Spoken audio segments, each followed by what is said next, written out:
Седам вчера во кладилница со перо напола. Значи на димакот му е напола. Не наполи, како што би било логично, затоа што кога ќе добие ливчена спортска, веднаш добивката ја дели на пола. Пола ја уплаќа повторно на ново ливче, а пола ја носи на жена му дома, па така се додека него утне ливчето. Еднаш перо напола влегол во кладилница во петок, а се вратил дома во понеделник са бајле и на жена му и лупнал 153.749 евра на масата и грмнал. Еве жено, да не ми го дрвиш више, зашто седам у кладилница по цел ден. Перо напола го фати седмото ливче цело, на што жена му онака алчна и суетна како секоја жена на македонец му одговорила: добро перо, вечер кога ќе си легнеме ќе добиеш цела дунда, пошто не си ме пипнал 6 месеци со сите твои кладилници. И перо си легнал у дневна соба на кауч, малку да дремне пред сексот, затоа што 3 дена немал спиено, нели, чекајќи ги ливчињева, ама заспал ко топ.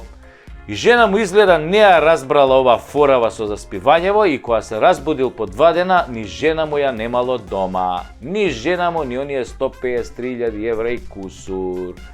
И после тоа перо напола разбра дека жена му е во Австрија или во Австралија, е бемлига, една буква чуда прави.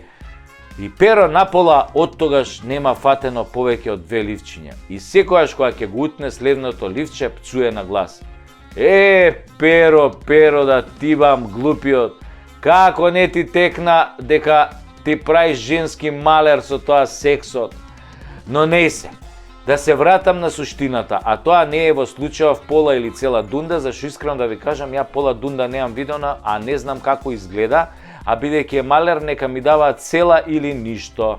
Значи, седиме ја и перо напола и баш го гледаме Наполи, кај што тренерот е пола тренер на Наполи, пола селектор на Словачка, што да прави пола судбина, која перо ми вика: абе Саше, ти го гледам тоа пола Тасевски и си викам: Саше, не знаеш што е градоначалничка фикс вин-вин акробација. Шо бле бета, викам овој си викам. Слушај перо, прво не е тоа пола Тасевски, туку е преку Тасевски шоу. Затоа што кога би било пола, тогаш би било малку за гледачите, а ова е бе големо, па мора да биде преку, нели, преку Тасевски, значи поголемо е од пола, поголемо е од целото, нели, преку големото. Ако те разбирам, вика перо, значи како зидон на Трамп со Мексико, мора да идеш преку него за да го поминеш. Го гледам вака, го гледам и си викам: можеш да идеш и под зидот, бе? Да, бе, вика перо, можеш, само треба да пазиш на јајцата.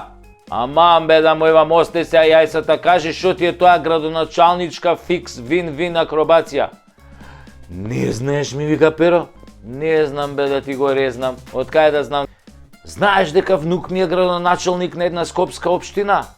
Па еден од овие стариве вуци, што е неколку мандати градоначалник, им објаснил како да дојдат до голема пара да ја заебат јавноста со фикс акробација во која сигурно лапаат кеш. Не збори, бе, му викам, ја на перо пола на заебанција и уше пола на заебанција.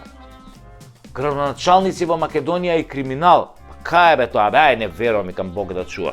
Па све мајките рези себе каков криминал. Вака вика перо. Прво се договараат со некој сумљив инвеститор по можност од doing business или нивните ортаци за некоја огромна локација за која процедурата ќе биде во секој случај незаконска во општината, од гласање во совет до издавање дозволи, дуп, муп, курац, палац и така натаму.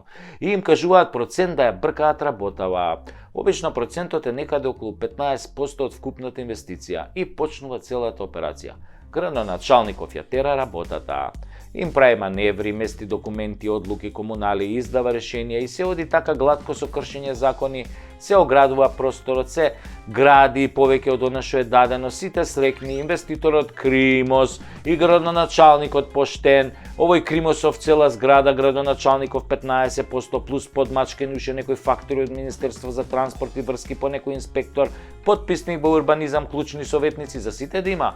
Квадрат е бе 2000 евра. Пари има ко говна у канализација, па што има тука спорно, му викам на перо напола, тоа го прават 30 години уназад. Па ти викам бе, полутасевски дека немаш појма, ми вика. Има иншуранс, фикс ситуација, затоа се вика вин-вин акробација. ако јавноста почне да се буни, ми вика Перо, и некоја институција укине некој документ, Уставен суд укине ДУП, тогаш инвеститорот ја тужи општината и општината му плаќа пенали, изгубена добивка, камати и пак истите пари ги делат со градоначалникот. Бе, му викам да му иба мајката, па да бе, викам, како не ми текна, си викам, стварно е ова вин-вин ситуација, посебно ако градоначалников и Кримосот си имаат нати го, дај ми го и си се верни другарчиња. И наеднаш, гол! Која свика Перо на пола, што се дереш бе, му викам, кој е гол, кај виде гол, кај претрча гол, гола да не е, не бе, гол, вика, гол! Па гол за Барса бе, не за Наполи. Ме погледна ко да се олеснал за сите гребови на светот и ми вика, ти реков дека ништо не разбираш бе од вин-вин фикс ситуација. Шо не разбирам бе, Перо? Па не разбираш дека тука во кладилницава сум од петокот, а денес е среда и ова ми е седмото ливче, а сега не сум веќе женет. Значи сите пари се за мене, а бившата ми жена нека си ја чува дундата цела. Викам да му иба мајката, од денеска му менјам надимак, ќе викам Перо целиот, оти се напуни да ви кажам ко градоначалник.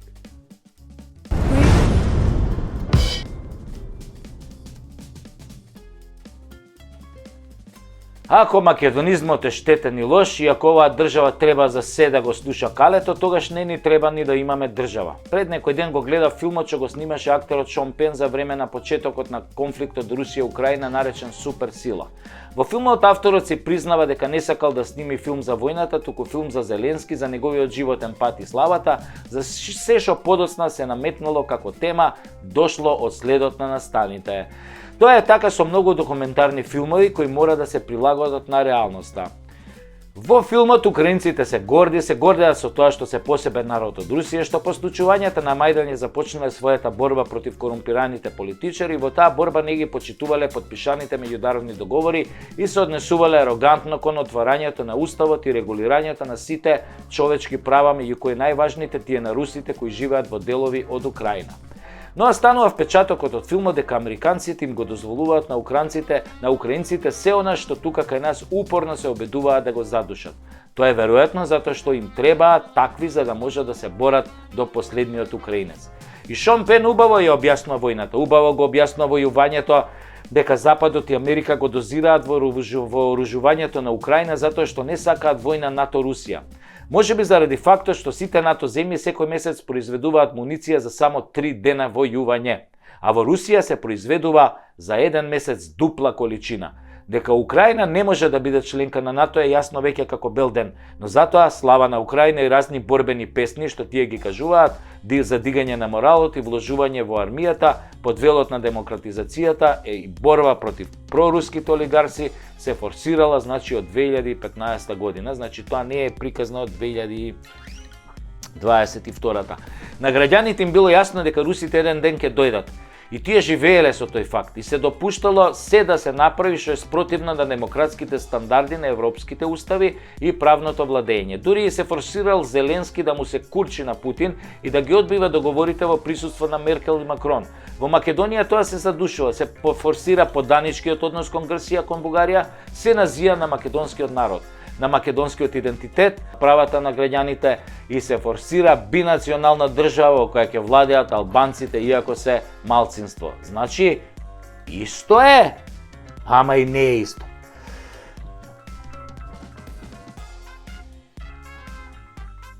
Путин.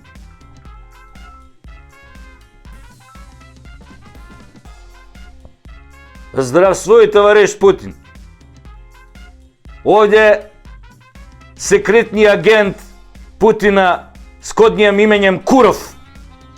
Куров, товариш Путин. Да, товариш Путин. Куров. Ура! Ура, товариш Путин. Ура! Ура!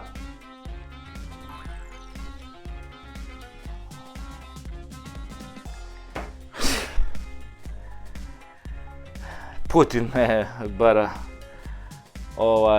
Да, мене, како што слушнав, тајното име ми е Куров.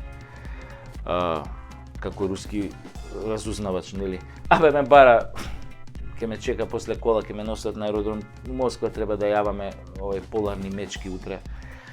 И така, па без мене не му е кеф да јава мечка. Него кај застанавме?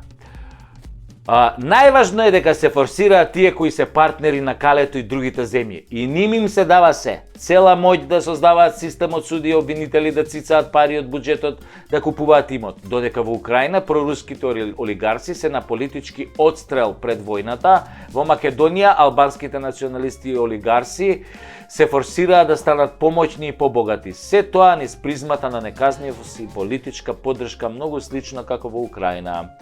Украина е напуштила досега околу 7-8 милиони луѓе, што е некаде околу 15% од популацијата. Ова се официјални бројки, најверојатно е преку 12 милиони ја имаат напуштено.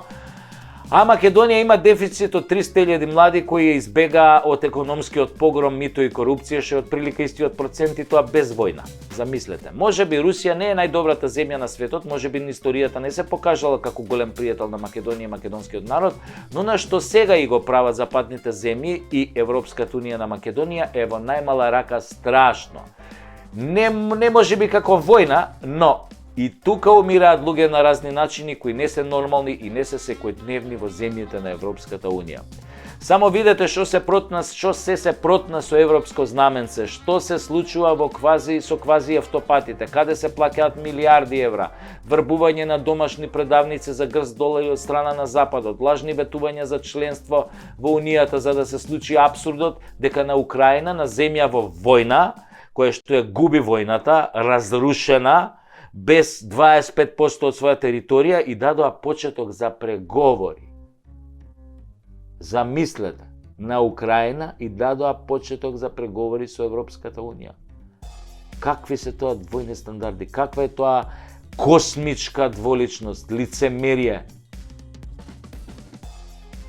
И форсираат тука албанско политичко крило да ја растура полека земјата. Тоа многу кажува за ова дволично однесување и само се повторува европски вредности. Ми се гади веќе и од сатирата на таа тема. Едноставно се одвратни, но не само кон овој народ. Многу примери има за жални светот, двојни аршини во 21. век, цивилизацијски вредности, развиена демократија, европска демократија, западна демократија, слобода и правда. А во Газа се случува геноцид. Преку 15.000 мртви деца за неколку месеци. Деца само. Европски права, слобода и правда. Курот на Магарена во зоолошка.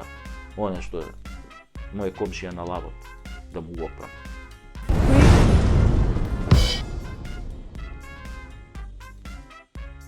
Излегол таче, па квичи плаче. Коне кое маче, каракаче, да не речам прасе, да не речам ќурка, на партиска журка, се жали на бина, зелени си скина, дека медиумите не го сакале, само со него се акале, го дупеле и шупчеле по чело и ќеле, па се пикале по подруми и таму си плачеле, против него квичеле, ама ќе дошло време, тој пак ќе се врател и демократија немало да крател, на истите медиуми рака ќе им дадел, да му ја цуцнат, да му ја шмукнат и да не се бунат. Ако некого увредел, тој ќе се извинел, ќе кажел извини, додека лапат тендери фини. Извинете, медиуми, што не донесовте на власт, па се изнајадовме маш, товаревме магаре до небо, место хемом ви дававме плацебо, наместо правда добивте карма, а карма кона бабата сарма. Наместо пасоши, курсо уши и менјуши, наместо здравје чукавте во дрво, наместо македонски зборевте само албански прво. О, соле мио! Затоа Македонија ви нуди шарени бермуди со скинати гаки, станавме дунди, кои секој ги клеца од бугар до баба Меца, од француз булјаш, германец лажго до американец што не прца страшно, па така кај лажат и крадат, имаат вошки, на народ му даваат трошки, се пуваат, ке се врателе тие, а не знаат дека ги чекаме ние на 8 мај да ги ебеме до крај.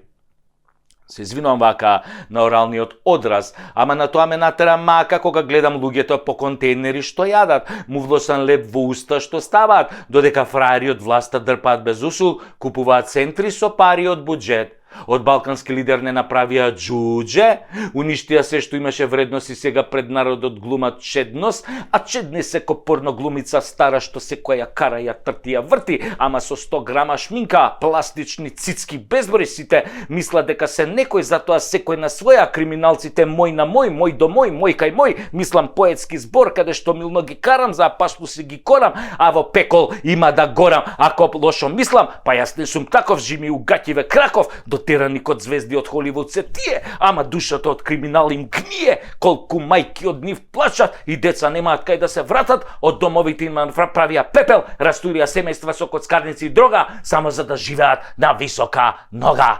Ама не знаат дека парата е клета, ке ги дроби и лјадници ке лета, и не само нив, туку и поколенија нивни, од клетвите на сите што им се кивни, на сите што умре од огин и пламен, од вирус и болка од рак гаден, на сите што им скратија нивно платено честно со даноци и такси, а го украда од буџетот макси, низ тендери и повици лажни со поштарки од 7 милиони евра, со ископи и дубари што не трпат папир, со суди обвинители, со странци и странски криминалци, со самиот џавол кој го дружија и сите разни курци, палци, заазно и злато незаработено и клето. Епа, господа, драги и немили, се што е лошо има и крај, не трае вечно, и казната го стига секој од вас на душманскиот погром што ни го сторивте, што не умревте и уморивте, што не запаливте и закопавте, задолживте и предадовте, стигна конобарот со сабјата крива и ќе ве удри по шија, па кому иде, кого удрам не жалам, да ви го бапне салам. Така ви го реков, ви го срочив насред очи, а требаше да биде ова целото една милна коледарска песничка детска на мајка ви Вџотлук.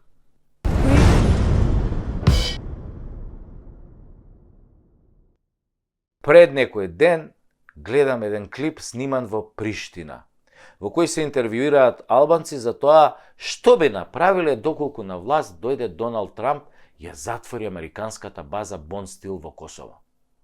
Некој ќе рече тоа не е возможно. А ја ќе речам, погледнете го Авганистан и што се случи таму. Се повлекоа за 10 дена од земјата во која 20 fucking години се бореа против талибанците и светскиот тероризам, оставајќи им ја целата земја повторно на истите талибанци со половина донесена опрема која е 1/100 од тоа што го има на Косово.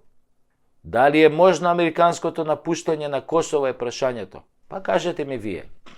Албанците кои живеат на Косово и млади и стари мислат дека е возможно. И тоа сите што се појавија пред камера кажаа така, дека е возможно. И дали имаат решение за себе во тој случај? Се отвара второ прашање, велат дека имаат. Сите интервјуирани албанци рекоа дека доколку Трамп ја затвори Бонстил, дека ќе си ги соберат парталите и фамилиите и ќе заминат од Косово заедно со американската војска. Дека немаат намера да ја чекаат српската војска ниту еден миг. А јас искрено, гледајќи ги како се силни јаки и гледајќи го оној Курти, како се заканува кај ќе стигне, мислев дека барем ќе си ја бранат државата. Ама времето на војни изгледа е резервирано само за јаките и добрите вазали. Сите други сме колатерална штета. А и што да се борат кога имаат матична држава? Ама и тие да ти биле ко нас, само на бегање ги терало. Сега ми фалеше делот од клипот каде ќе бегаат. Ако се знае дека најблиската локација за бегање на американците е најблиската земја членка на НАТО, ај погодете која е таа земја од 3 пати. Веројатно со нив ќе дојдат и албанците во таа земја од НАТО која погодувате која е, кои не сакаат блиски средби од трет вид со србите. И така приказнава гледано од сегашната перспектива изгледа како издржи Вучичу додека да победи Трамп, А обично првиот подпис што го става председателот е за повлекување од некаде. Да ве подсетам, првиот подпис на Бајден беше за повлекување од Афганистан. Чудни се тоа некои коинциденции во принцип. Исто така многу се чудни коинциденциите дека во Скопје има голема побарувачка на станови кои се купуваат, а во нив никој не живее. Веројатно со нив ќе дојдат и албанците кои ако се земе предвид дека околу 200.000 граѓани имаат по 3 пасоши, косовски, албански, северно-македонски, да предпоставиме според тоа кој ќе живее во новите згради во Струга, Кичево, Гостивар, Тетово, Чаир, Изгетмол, па и Карпош не е за фрлање. Еве сега Пуцко ќе го направи фамозниот алумина простор. Факт, затоа што нашите луѓе не купуваат, младите и македонците и албанците избегаа на запад. Германија полна, Лондон полн, Малта, Швајцарија, Австрија фул, Италија, Чешка, Белгија, Холандија, некој ќе рече, абе сашо, тоа е теорија на заговор. Да, теорија на заговор. И се докаже дека заговорите се 100% вистина. Како беше теорија на заговор кулите близначки, нападот во Афганистан, внесувањето демократија во Кабул и на крај чао море. Ми одосмо, еве другарчиња во Талибан ке се уселат, они се ќе ја водат држава. Така исто и со коронава што ја фативме од јадење љилјаци. Па сега ни се случува и тоа што не веруевме дека ќе ни се случи. Па кој тоа ќе го смени името? Нели така се викаше? Па нели некој овој Пендаровски се колнече, вика која е таа будала, вика што ќе смени името. Па маме ни еба после. Ако имаш доволно предавници, не постои ни една теорија на заговор што не можеш да оствариш. Исто е и теоријава на заговор дека за да влезе Србија во НАТО треба да си го врати Косово и да се одрече од Русија. Потоа дека Македонија е само територија за раскусурување и за нивелирање на граници и дека Украина мора да се подскрати малку, да се отфикари за да обстане. Ама само како житница за храна со контролиран режим од Вашингтон. А потоа ќе мора да ги враќа едно 150-500.000 години парите од Европа и САД во жито и храна. Односно, лево ќе биде НАТО, десно ќе биде БРИКС и Русија. Нема да има дупки и островчиња. Ете, тоа е таа теорија на заговор која ја издаде само едно клипче снимено на пазар во Приштина. Кој сака нека верува, кој сака нека се прави наудрен. Наудрените обично прво ги удираат, затоа што е полесно, не се внимателни, гледаат на страна, тргаат поглед, зихераши, лешпери. А ние ќе бидеме спремни, богами, ќе изградиме уште некој стан за тоа време. Одлична стратегија, битно да им ги земеш парите. Они во никој случај, тоест они во секој случај ќе ти ја земат државата. Ти парите, они државата. Хај еби га. Теорија на заговор.